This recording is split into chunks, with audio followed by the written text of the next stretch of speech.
Tingat lo, nepegah le Walid marhaban Allah maghfir lahu warhamhu. Walid bagongan. Wate duduk dengan Walid nekun. Hai.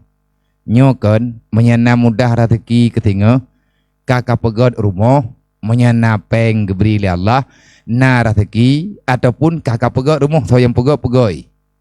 Ku amanah bak dro ke mandum kama yang na bak rumah dro ke lagi ya yang perle dro ke untuk ka istirahat menan kaju ke jame.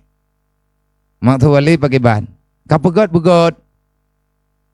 mandum kama benah kama manau nya nengnya na tah urang malim. Tahu kena pegah Walid marhabannya na malim ke? Taboh gelah na buat ngabu mudi, ti ngan abu musyawarah. Taboh gelah na buat ngan Walid Walid di tamalangau mulaiman. Taboh perjuangan ngayah calilah. Tahu na pegah urang nyoh na je tempu. Tapi amanah Walid menyeka na pegot lagi na pegot atas drone. Langkama yang menyalangkama drone na kama manau ngat mudah na jabak mon kama jamia ganyan tin pegot. Menya golop na peng lagi yan belen pegot. Olehnya menyalangkama drone na thi bak kama lain yang terpakai ya yang benar thi mendu. Pegot jamia nyo adalah rahman Allah.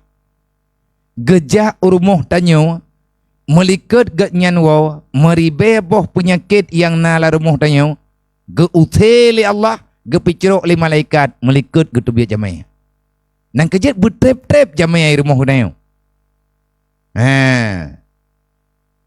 bek tak pegat ulah tak pegat tingkah begiak wow